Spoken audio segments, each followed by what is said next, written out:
अस्सलाम वालेकुम ख़ातिन हज़रात, मैं हूं इसरार अहमद कसाना।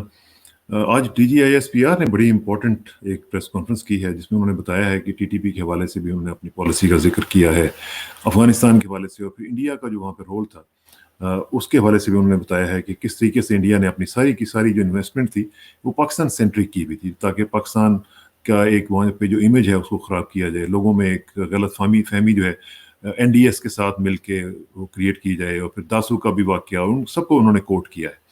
अफगानिस्तान में जो एक और डेवलपमेंट जो कल आपने देखी वो हुई कि बहुत बड़ा एक अटैक हुआ, एक सीरीज ऑफ एक्सप्लोजन्स हुए जिसमें बहुत सारे लोग जो हैं वो जान से गए। अभी तक की इतलात मुताबिक 100 से ज़्यादा लोग जो हैं वो जान से हाथ धो बैठे हुए हैं। उसमें हमारी इतलात के मुताबिक 13 नहीं बल्कि 17 के करीब जो अमेरिकन हैं वो मारे गए हैं। और जाहिर है कि अब तालिबान के लिए भी बहुत बड़ा कंसर्न है। इमरान खान साहब की जो हुकूमत है वो इंटरनेशनल कम्युनिटी को ये कह रही है कि आप तालिबान के साथ एंगेज करें, उनको तस्लीम करें और उनके साथ मिल के अफगानिस्तान के जो मसाइल हैं उनको हल करने की कोशिश करें। पाकिस्तान के लिए इसमें क्या चैलेंजेस हैं और पॉसिबिलिटीज़ क्या हैं, इसका ज़रा आज तजिया करेंगे। और आज हमें पहली दफ़ा ज्वाइन कर रहे हैं हमारे शो में ब्रिगेडियर सलीम कमर भट्ट साहब, जो कि बहुत इंपॉर्टेंट जगहों पे रह चुके हुए हैं। उसकी तफसील में मैं नहीं जाऊँगा, लेकिन उनका जो एक्सपीरियंस है, जो उनका बैकग्राउंड है, वो अफ़गानिस्तान के मुतालिक इतना ज़्यादा है कि मैंने सोचा कि आज उनसे ज़रा बात की जाए और उनसे पूछा जाए कि वो इस हवाले से क्या समझते हैं। ब्रिगेडियर सलीम कमर भट्ट साहब, अस्सलाम वालेकुम सर। अस्सलाम वालेकुम sir. Thank you thank for you very having much, me on your show. Thank you for joining us sir. एक तो ये मुझे बताइए कि अफ़गानिस्तान की जो सिचुएशन इस वक्त आप भी देख रहे हैं, हम भी, सारी दुनिया भी देख रही है, और इस वक्त ये मरकज़ी नुक्ता निगाह बना हुआ है। इस वक्त जो सूरत हाल हुई है, ख़ास तौर पे ये जो एक्सप्लोजन हुआ है, इसमें बहुत सारे लोगों ने क्वेश्चंस उठा दिए हैं। फॉर एग्जांपल, मुझे चंद माह कबल किसी ने ये बताया था कि ये इसी तरह मामला होगा, और वो उसी तरह ही हो रहा है। एक तो ये बात। दूसरा ये कि प्रेसिडेंट बाइडेन उधर से ऑस्ट्रेलिया, उधर से यूके, ये 2 दिन पहले वार्न करते हैं कि जनाब आईसिस का अटैक हो सकता है, और 2 दिन के अंदर अंदर अटैक हो जाता है और बहुत ज़्यादा एक सीरीज ऑफ अटैक्स होती है। इस चीज़ को आप किस तरह देख रहे हैं? और ख़ास तौर पे आपका चूँकि बैकग्राउंड अफ़गानिस्तान के साथ रिलेटेड रहा है, उस हवाले से भी बताएं कि इसमें आपको क्या चीज़ नज़र आ रही है और अब आगे क्या होने जा रहा है? थैंक यू वेरी मच इसरार। आपका सवाल बहुत इंटरेस्टिंग है और बहुत सारे लोगों के जहन में इस वक्त ये शकूक है कि ये सब कुछ जब तालिबान की सुपरविजन में और इंटरनेशनल फोर्सेस की मौजूदगी में बड़ी आराम से ये इनखला हो रहा था, फौजों का एग्जिट हो रहा था, स्मूथ हो रहा था, तो मेरा ख्याल है जाने वाली फौजों के लिए, उन मुल्कों के लिए बड़ा शर्मिंदगी का बाइस था कि उनके इर्द गिर्द तालिबान खड़े हैं जिनसे उन्होंने बीच से लड़ाई की है, और वो बड़ी मैग्नानिमिटी के साथ उनको एमनेस्टी दे के बड़ी अपनी सुपरविजन में अच्छे तरीके से रुखसत कर रहे हैं। तो दिस वाज समथिंग जो मेरा ख्याल है जाने वालों के मुल्कों में इसी तरह से नहीं देखा जा रहा था। सो people like me who are little skeptical, जिनको प्रैक्टिकल नॉलेज है चीज़ों का कि किस तरह दुनिया का रियल पॉलिटिक्स जो है कैसे चलती है, तो आई वॉज ऑलवेज स्केप्टिकल। मैंने कुछ दिन पहले आर्टिकल भी पब्लिश किया था न्यूज़पेपर में कि anything can happen any time to bring around a new narrative. कोई एक नया बयानिया लाया जाएगा, और जो हराइजन पे नज़र आ रहा था वो था कि इस्लामिक स्टेट का एक प्रॉक्सी, जिसको करज़ई ने भी कहा अपने दौरे हुकूमत में, प्रेसिडेंट पुतिन ऑफ रशिया ने भी कहा कि ये जो इस्लामिक स्टेट ऑफ खुरासान के नाम से लोग अफ़गानिस्तान में ऑफ एंड ऑन मुख्तलिफ जगहों पे अपीयर होते हैं, तो लोग इसको एक प्रॉक्सी के तौर पे देखते थे, जो इंटेलिजेंस एजेंसी का खासा होता है कि वो ऐसे दुश्मन पैदा करते हैं जो उनके लिए फर्दर ऑपरेशन को नए टर्न या ट्विस्ट देने में मदद करते हैं। तो ये नैरेटिव था होराइजन पे कि किसी वक्त भी इस्लामिक स्टेट खुरासान दाइश के नाम से या किसी भी नए अटैक के साथ कुछ भी करेगा, जिससे जाने वाली फौजों को एक जवाब मिल जाएगा कि वो अफगानिस्तान में अपने या तो स्टे को प्रोलॉन्ग करें, जो कि वो नहीं कर सके। अगर वो नहीं कर सकते तो एज एंड व्हेन जब भी उनको डिज़ायर होगी कहीं सिलेक्टेड टारगेट को बॉम्ब करना है, ड्रोन्स यूज़ करने हैं, पाकिस्तान अफगानिस्तान बॉर्डर के इलाके में ऑपरेट करना है, कोई जवाब खड़ा करना है रीजन के अंदर बेसिस हासिल करने के लिए, تو یہ مختلف آبجیکٹو تھے. تو this was a kind of black swan operation in my view, تو جس کے ملٹیپل آبجیکٹو ہو سکتے. لیکن اس میں جو ملٹیپل آبجیکٹیوز کی آپ بات کر رہے ہیں, وہ جو آبجیکٹیوز ہیں اس میں بڑے نیفیریس آبجیکٹیوز بھی ہو سکتے ہیں اور اوبویسلی نظر آ رہے ہیں. اس میں آپ مجھے یہ بتائیں کہ پاکستان کے لیے, افغانستان کے لیے, اور خاص طور پہ طالبان, دیکھیں طالبان تو انسرجنسی میں سے نکل کے آ رہے ہیں, انہیں گورننس کا اس طرح کا ایکسپیرینس نہیں ہے, اور جنہوں نے پہلے گورننس کی ہوئی تھی ان میں سے اب بہت سارے لوگ اس میں نہیں ہیں. تو یہ نئے لوگ ہیں, ان کو پولیسنگ کا نہیں پتا, ان کو گورننس کا نہیں پتا, تو یہ جو چیلنجز ہیں ان سے کیسے نبرد و آزما ہوں گے؟ جی میرا خیال ہے کہ اس وقت جو طالبان کو ہم ٹاپ ہیرارکی میں دیکھ رہے ہیں, یہ پہلے والے طالبان جو 96 میں حکومت پہ آئے تھے, 10 سال سوویت کے ساتھ لڑ کے اور 5 سال کی خانہ جنگی کے بعد, ان کے مقابلے میں آج کے جو طالبان ہم دیکھ رہے ہیں یہ ان کو زیادہ انٹرنیشنل ایکسپوجر ہے. بیکاز پچھلے 3-4 سال میں آپ نے دیکھا ہوگا کہ یہی طالبان کا ڈیلیگیشن جو دوحہ میں تھا, ان کو آپ نے ماسکو میں بھی نمبر آف ٹائم دیکھا, بیجنگ میں بھی دیکھا, شنگھائی میں بھی دیکھا, ایون وائٹ ہاؤس میں بھی دیکھا.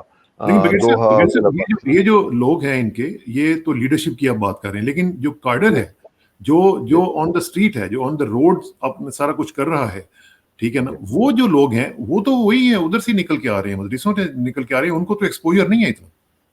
جی ایبسلیوٹلی آپ ٹھیک بات کہہ رہے ہیں. That is the reason I think کہ جتنی ریجنل کنٹریز ہیں جس میں پاکستان ہمیشہ لیڈ میں رہا ہے, اب چائنا ہے, رشیا ہے, ایران ہے, ٹرکی ہے, سینٹرل ایشین ریپبلکس ہیں, سب نے ایک بات پہ زور دیا کہ جو طالبان ابھی آگے ہیں, سب سے پہلے ان کو اپنا ایک آؤٹ لائن اسٹرکچر جو گورننس کا ہے ایک وہ بنانا چاہیے, اور ایک آل انکلوسیو جس میں افغانستان میں موجود تمام ایتھنک گروپس جو ہیں, ٹرائبز ہیں, ان کو representation who. That was one.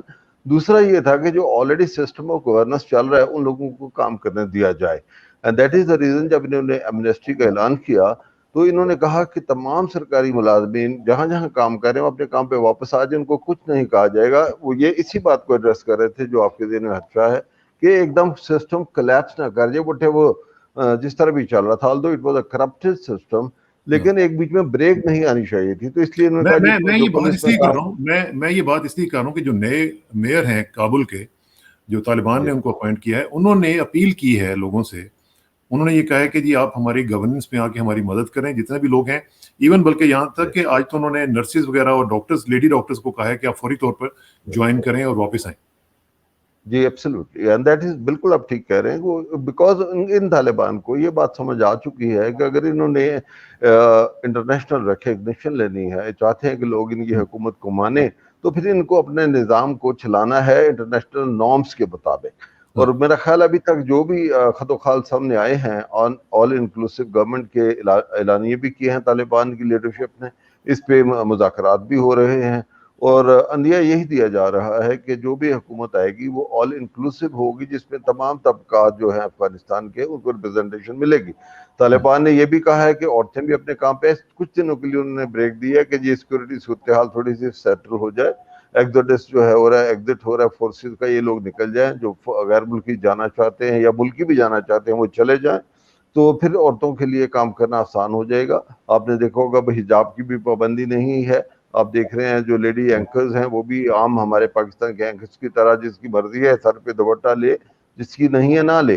تو ہم بہت ساری تبدیلی نئے طالبان میں دیکھ رہے ہیں. اور آپ نے ذکر کیا اسٹریٹ میں جو طالبان ہے, میں آپ سے تھوڑا سا ڈفر کروں گا کہ مجھے یہ طالبان میں 85 میں چمن کے بارڈر پہ تھا جب یہ سوویت تھے, جب جنگ لڑ رہے تھے, تو میں اس وقت ینگ کیپٹن تھا. ہم نے وہ زمانہ بھی دیکھا جب وہ طالبان 94 میں کندھار سے نکلے, وہ کون سے طالبان تھے, اور آج یہ جو طالبان دیکھ رہے ہیں یہ بڑے میلو ڈاؤن قسم کے, بڑے مہذب نظر آ رہے ہیں.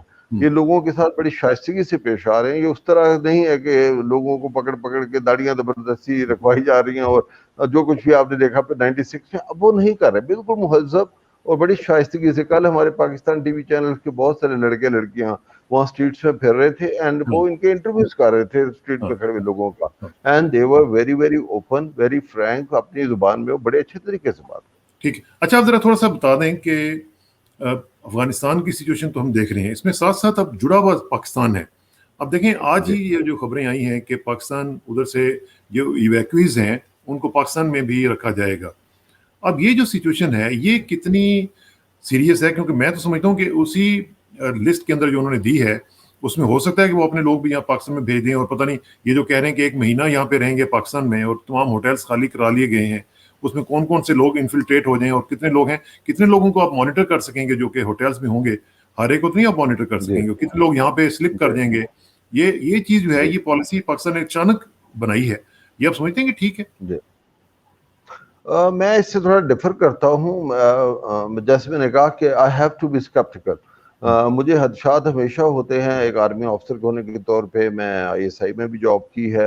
हाँ तो मुझे ऐसे जो मामलात होते हैं उसको मैं हमेशा खदशे की नज़र से देखता हूँ कि बिकॉज जिन लोगों को हम अभी एग्जिट दे रहे हैं, मैंने ऐसा बार ट्वीट भी किया था, शायद आपने पढ़ा होगा, जिसमें मैंने ये कहा था कि ये जिन लोगों को हम एग्जुबरेंट हॉस्पिटैलिटी दे रहे हैं, इनमें से बहुत सारे वो लोग होंगे जो सिर्फ तालिबान से नहीं लड़े, वो पाकिस्तान के खिलाफ भी लड़े हैं, जिन्होंने हमारे लोगों को भी शहीद किया है, जिन्होंने हमारे मुल्क में भी कोविड ऑपरेशन कराए हैं। इंडिया की आंख भी बंद करना और NDSC और रॉ का जो नेक्सस था वो इन सारी फोर्सेस 50 मुल्कों के होते हुए चल रहा था 20 साल से। तो आज जब ये निकल रहे हैं तो ये अचानक हमारे दोस्त नहीं हो गए। हम, आपको पता है, पाकिस्तानी या मुसलमान सादा दिल लोग हैं, बहुत जल्दी हम अपना जो है आंखें बिछा देते हैं लोगों की राहों में। हमारे कल्चर में है ओपन हार्टेड, बिग हार्टेड के टैग लगा के फ्रंट लाइन स्टेट पहले हमें बनाया गया, और उसके बाद उसी फ्रंट लाइन स्टेट से गुजरते हुए हम अचानक फ्रेनेमी हो गए। तो ये लोग थैंकलेस होते हैं मोस्टली। ऑल्दो फराख दिली का मुजाहरा है, अगर मैं गवर्नमेंट के पर्सपेक्टिव से देखूं तो वो कहें जी फराख दिली है, हॉस्पिटैलिटी है, मेहमान नवाजी है, 20 दिन के ये अंदर ये इनको ये हम जो फैसला है, ये क्या अमेरिकन प्रेशर के अंडर किया गया है या ये फराख दिली दिखाई गई है? कुछ ना कुछ तो हुआ है ना इसके। और फिर ये है कि जी हम लोग जो है ब्रिगेड साहब, इसमें एक चीज जो मैं हमेशा ये समझता हूँ कि हम लोग वी आर बैड बार्गेनर्स। हम लोग क्विड प्रो को जी बगैर सोचे समझे हम कोई मानते ही नहीं है, हम कहते हैं अच्छा जी भेज दें, कोई बात नहीं, हम कर लेंगे। अब ये, और मुझे ये भी खतरा है कि इसके जो फंडिंग है, ये इसके जो खर्चे हैं, वो भी कहीं पाकिस्तान को ही ना करने पड़ जाए, मुझे तो ये भी खतरा है। जी आपने जो सवाल किया, मेरा I would say it's a mix of both. फराख दिली भी है और रिक्वेस्ट भी है। वो ज़ाहिर है government to government level, military to military level, intelligence to intelligence level. आपको पता है British intelligence chief Pakistan army chief से मिला है। इसी तरह जो लाइकवाइज कमांडर इन चीफ जो है वो कितनी दफ़ा यहाँ आ चुका है और GHQ में मीटिंग्स कर चुका है। तो जहाँ अमेरिका में देखता हूँ फंस्ट है, तो उस वक्त ब्रिटिश को बीच में एज अ मिडल मैन वो यूज़ करता है। तो middle man diplomacy I think वो कामयाब हुई है। प्रेशर तो मैं नहीं कहूँगा, रिक्वेस्ट कहूँगा। और वो होता है कि जी जब आप सर्विस चीफ्स या इंटेलिजेंस चीफ्स आपस में मिलते हैं तो गिव एंड टेक होता है। लेकिन हम हमेशा गिविंग एंड भी होते हैं, मेरा तजुर्बा ये है। हम टेक लोग एंड पे हमेशा हाँ कमजोर होते हाँ हाँ, सही कह रहे हैं आप। अब इसमें जो सूरत हाल नजर आ रही है ब्रिगेड साहब, वो बड़ी हैं। इंपॉर्टेंट है कि पाकिस्तान अब क्या करेगा। पाकिस्तान, मैं देख रहा था कि प्राइम मिनिस्टर इमरान खान साहब ने भी इंटरनेशनल कम्युनिटी से ये कहा है कि एंगेज करें तालिबान के साथ। उधर से हम देख रहे हैं कि जो इंडियन प्रोपेगेंडा है, पूरा ऑनस्लॉट है उनका, जो कि नजर आ रहा है, और उनकी एक फ्रस्ट्रेशन नजर आनी शुरू हो गई हुई है। अभी हमने देखा कि जिस तरह वो अहमद मसूद के हवाले से उन्होंने एक मीडिया कैंपेन शुरू की कि जनाब वो हीरो है, वो शेर है, वो पंचीर का पता नहीं क्या है। तो उनको हर चीज में अपनी नाकामी जब नजर आ रही है तो वो कुछ ना कुछ तो करेंगे ना, वो आराम से तो नहीं बैठे रहेंगे। क्या वो पाकिस्तान को वॉक ओवर दे देंगे या आप समझते हैं कि रिएक्ट करेंगे? दो आपके सवाल हैं। पहला सवाल ये है कि जी इंटरनेशनल कम्युनिटी को जो अपील की है प्राइम मिनिस्टर इमरान खान ने कि वो अफगानिस्तान को अबंडन ना करें, उनकी हेल्प करें, तो ये एक जेन्युइन हेल्प है, being a neighbour and being a good neighbour. अभी हमें एहसास है अफगानिस्तान की प्रॉब्लम्स का। 20 साल जो अफगानिस्तान में पॉलिटिकल एंड मिलिट्री डेवस्टेशन हुई है, हम उसके डायरेक्ट मुतासरीन में नंबर 1 है।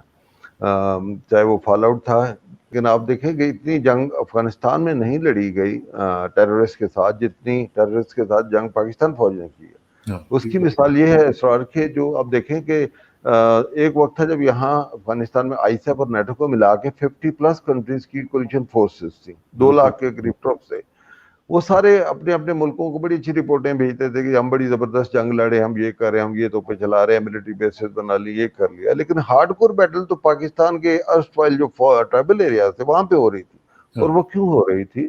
बिकॉज तमाम दुनिया के जितने फाइटर्स थे उनको एक कोवर्ट तरीके से इन्होंने सारों ने पहले धकेला पाकिस्तान में, اور دھکیلنے کے بعد ہمارے اوپر ڈرون اڑانے شروع کر دیے. اور ہمیں اب یہ تھا کہ یہ ٹرائبل ایریا سے نکل کے سیٹلڈ ایریاز میں جائیں گے, تو we are force to move to the border areas. اور وہاں ہم نے پھر 20 سال جنگ لڑی ہے, اور اس جنگ لڑنے میں ہمارے 86,000 لوگ شہید ہوئے ہیں. بہت لوگ غلط فگر پیش کرتے رہتے ہیں, کوئی 70 بول دیتا ہے, کوئی کچھ بول دیتا ہے, لیکن I know it 86,000 people laid down their lives fighting these terrorist from all over the world. اس میں آئی ایم یو بھی تھی, اس میں ای ٹی آئی ایم بھی تھی, اس میں دوسری پی ٹی ایم کی یہ جو پراکسی سی ٹی ٹی پی کی وہ بھی تھی, نیم اینی بڈی مرسنریز بھی تھے. And I have been fighting them my self. میں 2003 4 5 میں میں افغانستان بارڈر پہ تھا, ٹرائبل ایریاز میں, پھر میں کور میں سینئر عہدے پہ تھا, تو آپریشنل پلاننگ بھی کی. میں جانتا ہوں کہ ہم نے دنیا کے ہر قسم, القاعدہ کو بول لیں یا جو بھی آپ نیم ٹیگ دشمن ان کو دیتے ہیں یا یہ اپنے آپ کو دیتے ہیں, ہم نے سب سے لڑائی کی, اور ہم نے ہزاروں کو مارا بھی, اور ہم نے ہزاروں کو پکڑ کے ان کے ملکوں کو دیا بھی, اور امریکہ کو بھی دیا وانٹڈ لوگوں کو. تو یہ جنگ اصل میں جو لڑی گئی اسرار صاحب, وہ ہم نے لڑی, پاکستانی فوج نے اور آئی ایس آئی نے لڑی اپنے علاقے میں. لیکن افغانستان میں جو کچھ ہو رہا تھا وہ میں کہوں گا کہ وہ کوئی ٹیررزم کی جنگ نہیں تھی. اٹ واز این انٹروینشن, یا اس کو انویژن کہہ لیں, بائی کولیشن فورسز. جو انہوں نے جواب دیا طالبان جن کو حکومت سے ہٹایا گیا, وہ اپنی آزادی کی جنگ لڑ رہے تھے, وہ اپنی حکومت کو واپس اسٹیبلش کرنے کی جنگ لڑ رہے تھے. اور پبلک سپورٹ ان کو 60% علاقوں میں تھرو آؤٹ اویلیبل تھی. جو ان کی سگار رپورٹ ہے, اسپیشل انسپیکٹر جنرل امریکہ کی جو رپورٹ ہر سال میں پڑھتا رہا ہوں, وہ ہمیشہ یہ کہتے رہے کہ جو امریکن فوجیں اور جو نیٹو فوجیں کلیم کر رہی ہیں وہ کلیم غلط ہے. طالبان وہ ہمیشہ کہتے تھے 40 to 50% کنٹیسٹڈ ایریا. کنٹیسٹڈ کا مطلب یہ ہوتا تھا کہ وہاں ان کے جانے کو اجازت نہیں ہے, طالبان ہے حکومت میں. باقی 40% کو یہ دکھاتے رہے کہ جیسے انہوں نے ون کیا ہے, یہ ور جسٹ سروائیونگ. اینڈ آپ کو پتہ ہے یہ کرپشن کا ایک بہت بڑا ایک ریکٹ تھا. 2.3 ٹریلین ڈالر میں دنیا میں کوئی 50 ماڈرن کنٹریز تیار ہو جاتی ہیں فرام اسکریچ. بالکل صحیح کہہ رہے ہیں. یہ جو آپ نے بتایا کہ 2.313 جو سگار کی رپورٹ آئی ہے, اور جو خاص طور پہ براؤن یونیورسٹی نے جو کاسٹ آف وار کا وہ ایسٹیمیٹ کیا ہے, اس میں بیسیکلی یہ $300 ملین پر ڈے کا خرچہ ہے. آپ اندازہ لگائیں 300 ملین پر ڈے. اب یہ $300 ملین پر ڈے خرچ کر کے, and by the way brigadier صاحب, much of and the majority of the chunk جو اس منی کا ہے, that didn't even leave Washington. Washington سے وہ غیر ہی نہیں نکلا, وہیں پہ کھا پی گئے یہ سب لوگ. اچھا, دو چیزیں میں نے پوچھنی آپ سے. ایک تو یہ کہ امریکہ آج کہاں پہ کھڑا ہوا ہے؟ 2.313. آپ کا انڈیا والا سوال رہ گیا, اگر آپ مجھے وہ جاتے میں وہ پہلے وہ کر لوں تاکہ پھر آپ کے اگلے سوال. ٹھیک ہے کر لیں, گو اہیڈ پلیز. انڈیا کا آپ نے کہا کہ انڈیا اس وقت آپ کو انڈین میڈیا کو دیکھے تو وہ بالکل باولے پن کا شکار ہے. اپنی حکومت پہ بھی چیخ رہے ہیں, کچھ لوگ پاکستان پہ چیخ رہے ہیں, لیکن بہت سارے ان کے فوجی اور جرنیل اور ان کے جو اینالسٹ ہیں وہ اب کریڈٹ دے رہے ہیں جی پاکستان یہ جنگ افغانستان میں جیت گیا اور انڈیا کو وہاں سے مار کھا کے بھاگنا پڑا. انہوں نے کہا یہ دوسری دفعہ ہوا. جب یہ سوویت لڑ رہے تھے تب بھی انڈیا پاکستان میں پراکسیز لڑ رہا تھا. 10 سال انہوں نے پہلے وہ پراکسی لڑی, اس وقت روسی ان کے ساتھ ہے, فارمر سوویت یونین ان کے ساتھ ہے. پھر جب امریکہ آیا تو ہندو ہمارے سے زیادہ کایا ہیں, انہوں نے پھر 20 سال جو ہے حب علی میں نہیں بغض معاویہ میں افغانستان میں, یعنی افغانستان کی محبت میں نہیں گئے تھے یا افغان کی محبت میں, پاکستان کی دشمنی میں گئے تھے.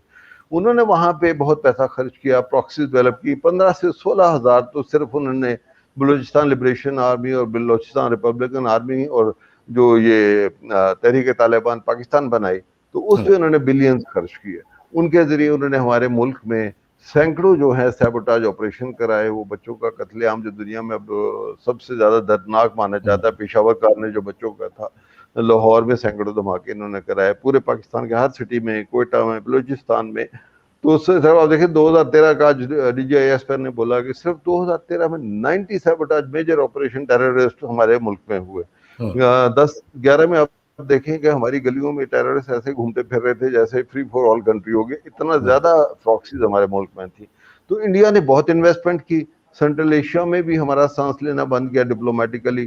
آئی have been their defence adviser. مجھے پتا ہے کہ مجھے کتنی محنت کرنی پڑی 2007 سے لے کے 10 تک سینٹرل ایشیا کو اپنے ساتھ کھڑا کرنے میں, بیکاز ان کے مائنڈ کو بدلنا کوئی آسان نہیں تھا. پھر ایک وقت وہ آیا کہ India was out and we were in. الحمدللہ ہم نے ان کی فوجوں کو بھی تیار کیا, ان کو ٹریننگ دی, ان کو اکوپمنٹ دیے, ان کو سمجھایا کہ بھائی آپ کی لڑائی تو ہم لڑ رہے ہیں, آپ کے تمام وانٹیڈ جتنی بھی ٹیررسٹ ہیں سینٹرل ایشیا کے, ان سے تو ہم جنگ لڑ رہے ہیں, اور اگر ہم نہیں لڑیں گے تو پھر یہ واپس آ کے آپ سے لڑیں گے. تو then they stood with us. Likewise Afghanistan میں طالبان کو ہمیں ایکسکیوز کیا جاتا ہے کہ ہم ان کو سپورٹ کر رہے تھے. انڈین نیریٹو تھا, امریکن نیریٹو تھا, اور نیٹو نیریٹو تھا کہ جی سارا جتنا بلیم گیم ہے, جہاں کٹ لگے کہ جی پاکستان کی وجہ سے ہوا ہے, جہاں چھوٹی موٹی سکسیس مل جائے تو اس کو ہالی ووڈ مووی بنا لیں. تو یہ ان کا ہمیشہ یہ وتیرہ رہا ہندوستان والوں کا بھی اور باقی فورسز کا بھی, کہ اپنے ملکوں کے ساتھ جھوٹ بولتے رہے. ابھی سب سے زیادہ جو کھسیانی بلی کھما نوچے والا کام ہے وہ اجیت دوول کے ساتھ ہو رہا ہے. ایک لو آئی کیو کا لو لیول پولیس مین اپنی وہ کہنا چاہیے سائیکو فینسی کی وجہ سے وہ دیکھیں نیشنل سیکورٹی ایڈوائزر بن گیا. اس کی کریڈینشلز کیا ہیں, اس کی کیپیبلٹی کیا ہے, اور اس کے کلیمز دیکھیں. اب اس کو منہ چھپانے کی اور سر چھپانے کی ہندوستان میں جگہ نہیں مل رہی. تو ہندوستان اس وقت بہت بری طرح مار کھایا ہوا بیٹھا ہے. لیکن آپ ٹھیک کہہ رہے ہیں, اچھا یہ ہوتا ہے کہ جب یہ کہتے ہیں کہ وہ زیادہ کٹ کسی کو لگ جائے تو وہ ڈیسپریٹ موو کرتا ہے. تو they can do any funny thing on the eastern اور دا ویسٹرن بارڈر. پاکستان فوجیں, پاکستان کی انٹیلیجنس بالکل ہر دم تیار ہے, ہم ہر قسم کی ایونچویلٹی کے لیے تیار ہیں. کوئی سرپرائز ہم کتنا بڑا سیٹ بیک ہے یہ انڈیا کے لیے, خاص طور پہ اتنی after such a big investment, huge investment in different projects, اور سارا کچھ کرنے کے باوجود اور سارے یہ ایسٹس بنانے کے باوجود آج وہ اپنے آپ کو وہاں سے بھاگتا ہوا نظر آ رہے ہیں. آج ہمیں دیکھ رہے ہیں کہ وہ ان کو کوئی بندہ وہاں پہ مل نہیں رہا ہے بات کرنے کے لیے. وہ ان کے ٹیلی ویژن شوز سے پتہ چلتا ہے کہ وہ کتنے فرسٹریٹڈ ہیں. تو کتنا بڑا سیٹ بیک ہے, بہت بڑا. آئی تھنک پولیٹیکلی مودی کے لیے یہ بہت بڑا سیٹ بیک ہے, اور اگلے الیکشن میں اس کا جو فال بیک ہے, اس کے جو بیک لیش ہے وہ ہمیں نظر آ جائے گا انشاءاللہ. مودی نے بہت بڑی جو گڑبڑ کی بھی تھی وہ اس کو نظر آ گئی. اس کا بیک لیش ہمیں کشمیر میں بھی نظر آئے گا.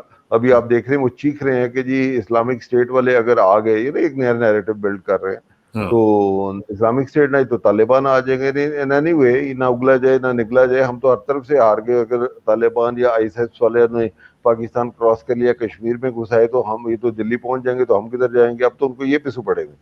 تو بات یہی ہے کہ جو کووٹ وار ہوتی ہے اس کو کووٹ طریقے سے ہی لڑا جاتا ہے, اور جو اوورٹ وار ہوتی ہے اس کو اوورٹ طریقے سے لڑا جاتا ہے. تو الحمدللہ ڈیوائن ہیلپ ہمیشہ پاکستان کے ساتھ رہی ہے. طالبان کی جو بھی اپنے ملک میں ان کو واپس آنے کا موقع ملا ہے, ہمیں خوشی ہے کہ انہوں نے 20 سال جو جنگ لڑی ہے انتہائی بہادری سے, اور ہیں کیا ننگے پاؤں, ایک ہاتھ میں رائفل, جیب میں سوکھی روٹی کے ٹکڑے. یہ وہ لوگ ہیں جنہوں نے دنیا کی تمام طاقتوں کو ہرایا ہے. پاکستان کو ہمیشہ ایکسکیوز کرتے تھے, پاکستان مدد, ہماری تو اپنی اکانومی کے حالات بڑے خراب, ہم نے کیا ان میں کی بیچاروں کی مدد کرنی. ہمارا یہ صرف تھا ان پہ احسان کہ ان کے جو خاندان تھے, ان کے بیوی بچے تھے جو یہاں پچھلے 40-50 سال سے رہ رہے, ہم نے ان کو دھکیلا نہیں, ہم نے ان کو گلے لگا کے رکھا. یہ ہم نے قربانی دی ہے. ایک پیرالل اکانومی چل گئی, جہاں 40-50 لاکھ مہاجرین رہتے ہیں, تو وہ دیکھیں وہاں ایک سوشل ایولز بھی پیدا ہو جاتی ہے غربت کی وجہ سے. تو وہ پاکستان نے وہ بھی برداشت کی ہیں. ایک parallel smuggling economy, drugs economy بھی چل پڑتی ہے. تو کیا اب آپ یہ کہہ سکتے ہیں کہ ہمارا جو ویسٹرن بارڈر ہے وہ اب مکمل طور پہ سیف ہو جائے گا؟ جی اسرار, میں آپ کو یہ بھی بتاؤں کہ جو پاکستان افغانستان بارڈر کی فینسنگ کا پروجیکٹ تھا, یہ الحمدللہ میں نے کنسیو کیا تھا 2003 میں. اور وہاں سے ہم نے یہ کام شروع کیا. انیشیل کو ہمارا ایسٹیمیٹ تھا کوئی اراؤنڈ 14 بلین اس پہ خرچ آئے گا, but it went much more than, because یہ گورنمنٹ اپروول نہیں ہوتا, بجٹ ہی نہیں تھے ہمارے پاس. ہم نے امریکہ سے سب سے مدد مانگی کہ یہ آپ ہمیں کچھ فنڈنگ دے تاکہ ہم اپنے بارڈر کو بند کریں, لیکن وہ کیوں ہمیں مدد دیں؟ بارڈر کھلا رکھنا ایک ان کا مقصد تھا, بیکاز وہ دھکا لگاتے تھے, ہانکا لگاتے تھے, سارے ٹیررسٹ ہماری طرف بھیجتے. تو اصل جنگ ہم لڑ رہے تھے اور وہ صرف ہانکا لگانے کی جنگ لڑ رہے تھے, اور اس پہ ویڈیوز بناتے تھے, موویز بناتے تھے, یا ہم ہانک کے پاکستان میں کھیل رہے ہیں. تو وہاں سے لے کے, تو میں آپ کو یہ بتاؤں کہ جو بارڈر فینسنگ کا تھا وہ کانسیپٹ یہ تھا جو میں نے اس وقت کنسیو کیا, اس وقت جو ہمارے کور کمانڈر تھے ان کے ساتھ مل کے, کہ جب تک آپ فلڈ گیٹ نہیں بنائیں گے اور فلڈ گیٹ کو بند نہیں کریں گے تو سیلاب کو آپ نہیں روک سکتے. تو ہمیں بارڈرز کو بند کرنا ہی کرنا ہے. اس کے لیے بہت سخت ریزسٹنس تھا. جو وہاں نیٹو فورسز, امریکن فورسز تھی, وہ بھی نہیں چاہتی تھی ہو, بیکاز ان کے گیم پلان کے خلاف تھا. دوسرا یہ تھا کہ دونوں ملکوں میں پچھلے جو 50-60 سال سے اسمگلنگ کے کارٹل سے ड्रग के कार्टल से, वो नहीं चाहते थे कि ये बॉर्डर सील हो जाए। तो हमें घर से भी रेजिस्टेंस था, पॉलिटिकल प्रेशर्स भी थे, और दोनों तरफ सारी दुनिया नहीं चाहती ये हो। तो इस प्रेशर के बावजूद हमने 17 साल में अल्हम्दुलिल्लाह 90% जो बॉर्डर है वो सील कर दिए। सील करने का मतलब दीवारें चीन नहीं बनाया, 78 क्रॉसिंग्स हैं उसमें। जी मैं बताता हूँ कि उसमें तकरीबन 2650 किलोमीटर की है, जिसमें 90% पे फेंसिंग हो चुकी है। कुछ इनएक्सेसिबल डिफिकल्ट एरियाज है जहाँ अभी नहीं हुई कर रहे हैं, वहाँ पे ग्राउंड रडार्स भी लगाए गए हैं। लेकिन सबसे बड़ी बात है कि physically Pakistan army frontier constabulary नहीं या फ्रंटियर कोर नहीं, पाकिस्तान आर्मी अब पाकिस्तान अफगानिस्तान बॉर्डर को मैन कर रही है, इनके ऊपर डिप्लॉयड है। तो अब जो क्रॉसिंग है, सिर्फ जो मेन क्रॉसिंग या ट्रेड है वो तुरखम और चमन से हो रहा है। इसके अलावा 3 मेन क्रॉसिंग है, एक गुलाम खान में, एक अंगूरगड्डा में, एक नॉर्थ वजीरिस्तान, एक साउथ वजीरिस्तान, और एक हमारी खुरम एजेंसी में पाराचिनार में। तो ये 5 मेन क्रॉसिंग है। छोटी क्रॉसिंग जो आप जैसे कह रहे हैं 70+, वो भी मौजूद है, लेकिन फिलहाल सारी बंद है because of this situation. Trade is only continuing on Chaman and Torkham, बाकी इस वक्त हमने बंद की हुए ताकि कोई इलीगल क्रॉसिंग ना हो जाए। ठीक, वेरी गुड। ये तो एक अच्छी आपने बात बताई कि उससे कम से कम अब ये होगा कि एक मैनिंग के बाद मामला जो है वो थोड़े से बेहतर हो सकेंगे, कंट्रोल किया जा सकता है। कंट्रोल आप देखें आज ही हमारे एक हवालदार शहीद हुए हैं, किसी जी, ने सामने से फायर किया है और वो हमारे एक हवालदार शहीद हो गए हैं, और उसके जवाब में हमने फिर एक्शन लिया, उनके 3 टेररिस्ट हमने मारे हैं। लेकिन इन चीजों को कैसे रोका जा सकता है? क्योंकि आए दिन हम देख रहे हैं कि अटैक हो रहे हैं पाकिस्तान साइड के ऊपर, तो इन चीजों को रोका नहीं जा सकता ब्रिगेड साहब? जी अब रुकेगा इंशाल्लाह। पहले तो ये था कि जो अफगान हुकूमत जो बैठी हुई थी, चाहे वो करज़ई की हुकूमत थी या अशरफ गनी की हुकूमत थी, they were not representative of Afghanistan, they were representing partly the interest of America and mainly the interest of India. जुबान वो हिंदुस्तान की बोलते थे, वेनम स्पिटिंग रॉ और एनडीएस की जो होती थी वो बेस्ट होती थी, बोलने वाले सारे अफगान होते थे। तो ये तो सूरत हाल थी कि दुनिया में मैंने सैकड़ों जगहों पे मुख्तलिफ फोरम्स अटेंड किए जहाँ अफगान होते थे, and they would spit so much venom against Pakistan, इतनी फिंगर पॉइंटिंग करते थे कि जैसे दुनिया के सबसे पारिया स्टेट हम लोग। हालांकि it was the way round. अब 3 करोड़ का एक मुल्क है जिसमें से 50 लाख बंदा तो पाकिस्तान में रह इलीगली और लीगली, बाकी और दुनिया के मुल्कों में स्प्रिंकल है इनका। अब बाकी दुनिया जो इनको लेके जा रही है, इसरार साहब आपने देखा है काबुल एयरपोर्ट पे जो लोग भाग रहे हैं, ये वो 1 लाख के करीब अमेरिका क्लेम करता है उन्होंने इवैक्यूएट किए हैं। उसके बाद आप देखें ऑस्ट्रेलिया, जर्मनी, इंग्लैंड सारे इनको एक्सेप्ट कर रहे हैं। किनको कर रहे हैं? ये वो लोग हैं अफगान जो इनके लिए अफगानिस्तान में इन्वेडर्स के लिए एज नाम रखा हुआ उनका translator interpreter, but they were intelligence operators for them. ये वो स्पाइस थे जो अपने ही मुल्क अपने ही लोगों को मरवा के पैसा कमा रहे थे, और अब इनको पता था अब हम पकड़े जाएंगे मारे जाएंगे, तो ये खौफ से भाग रहे हैं, बावजूद इसके कि तालिबान ने उनको माफी दे दी कि हम आपको कुछ नहीं कहेंगे। जब हमने अशरफ गनी को, करज़ई को माफ कर दिया तो आप लोगों को भी माफ कर दिया, मत भागे। ठीक, लेकिन ये भाग रहे हैं डर के मारे। दूसरा तबका वो है जिनको अय्याशी की लत पड़ेगी, ये प्रॉपर्टीज ऑलरेडी पैसा बाहर स्टैश किया हुआ है, तो दे आर रनिंग कि चलो उधर जाके अय्याशी करेंगे। हालांकि इनको अपने मुल्क में रहना चाहिए। But the good news is, आज तुरखम बॉर्डर से गुड न्यूज ये है, my son is serving there, वो इस वक्त वहाँ पोस्टेड है। तो मुझे ये खबर मिली कि वहाँ से जो बहुत सारे अफगान जो हैं वो कोई इलाज के लिए इधर आया हुआ था, कोई तजारत के लिए आया हुआ था, किसी काम से आया हुआ था, या कुछ पहले से रह रहे थे, वो अब तालिबान के आने से अपने मुल्क में वापस जा रहे हैं। अच्छा, आज तुरखम चमन पे जो लोग इकट्ठे हुए थे उनमें ज्यादा लोग वापस जाने वालों की थी, उधर से आने वालों की कम थी। So this is a very good news for Pakistan. चलें तो अल्लाह करे कि अपने मुल्क में जाए। बहुत बहुत शुक्रिया। आपने टाइम असल में कम होता है इसलिए ज्यादा बात नहीं हो सकी, लेकिन देयर आर इंटरेस्टिंग टाइम्स, तो इसके ऊपर हम will keep talking about it. इंशाल्लाह आपसे रब्ता रहेगा, और अल्लाह करे कि अफगानिस्तान में जो एक ख्वाब है लोगों का कि वहाँ पे अमन आ सके, वो हम देख सकें, और पाकिस्तान अपना किरदार उसके लिए अपना मुस्बत जो है वो किरदार अदा कर सके। बहुत बहुत शुक्रिया ब्रिगेडियर साहब। इंशाल्लाह आपसे रब्ता रहेगा, और कि मेरी इज्जत के लिए काफ़ी है कि मैं तेरा ही बंदा हूँ, और मेरे फ़ख्र के लिए काफ़ी है कि तू ही मेरा परवरदिगार है। तो बिल्कुल उसी तरह जिस तरह मैं चाहता हूँ मुझे भी उसी तरह बना दे जिस तरह तू चाहता है। स्पुरदम बतो माया खेश रहो तू दानी हिसाब को बेच रहा। मुझे इशराक सन को ब्रिगेडियर साहब के साथ इजाज़त दीजिए। जल्दी मुलाकात होगी इंशाल्लाह। अल्लाह हाफ़िज़।